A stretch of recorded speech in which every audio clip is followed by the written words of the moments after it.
C'est sur les hauteurs de Randan, dans le hameau des Durnières, que nous avons rencontré Marion, une artiste peintre passionnée.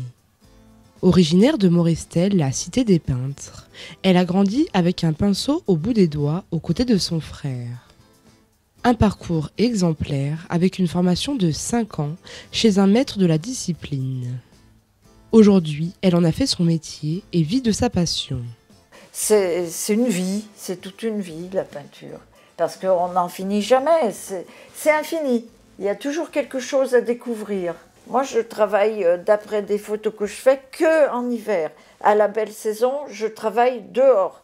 Je me balade partout où je peux, mais je me balade beaucoup en Maurienne, dans la Combe de Savoie, vers Aix-les-Bains un petit peu, et puis je me balade aussi beaucoup dans le Var.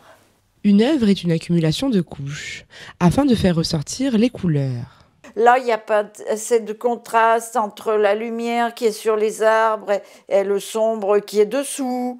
Là, mon reflet, il n'est pas encore assez bon. Les sapins, là, ils ne sont pas assez travaillés. Je les ai juste mis en place pour voir l'ensemble, en fait. Et là, donc, je dois fignoler, mais pas trop non plus, évidemment. Parce que la peinture, c'est pas la photo, hein. C'est une interprétation. Donc, il faut que ça garde une certaine force. Ce qui est important aussi, c'est la touche de l'artiste. Donc, à la sortie, il ne faut pas que ça ressemble à une photo. Des couleurs qui se travaillent en amont sur la palette.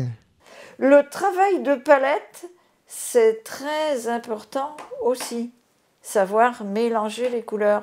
Mais de nos jours, il y a des tas de marques et il y a des tas de nuances dans les marques et tout. Mais on n'a pas besoin de tout ça.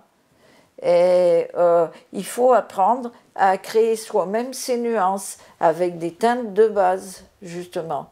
Le philosophe Jean Guiton aimait à dire que la couleur est la gloire de la lumière. La lumière, une composante indispensable à l'élaboration d'un tableau. Eh bien, la lumière, elle va donner le volume. S'il n'y a pas de lumière, vous allez avoir quelque chose de plat.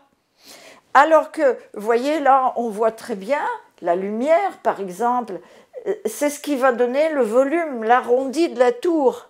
C'est le jeu d'ombre et de lumière. Et c'est très important, dans une toile, que le jeu d'ombre et de lumière soit équilibré. Voilà, les petites touches de lumière qui vont indiquer que la lumière arrive de là, hein, et qui vont lui donner justement plus de volume. De manière générale, Marion aime travailler avec ses élèves à l'extérieur. Elle propose aussi des cours au centre Louis Armand avec l'association Indigo. En parallèle, Marion pratique aussi la sculpture sur bois. Grâce à l'expérience des années, elle met en place des techniques bien particulières. Et avec les gouges, on fait ce genre de petits creux, vous voyez. Et ensuite, on va passer du brun de noix. Et quand le brun de noix est bien sec, on va poncer avec un papier comme ça, fin.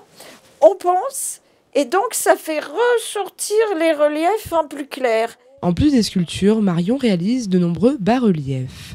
Pour un travail comme ça, on va utiliser les gouges. Et quand il faut forcer un peu, on utilise la massette, vous voyez. Donc, avec la gouge, ça permet de faire des creux. On creuse, on va creuser le bois, on va faire des petits copeaux, hein, vous voyez, hop. Parce que plus elle est inclinée comme ça, plus vous allez profondément. Une artiste passionnée qui aime transmettre ses savoirs.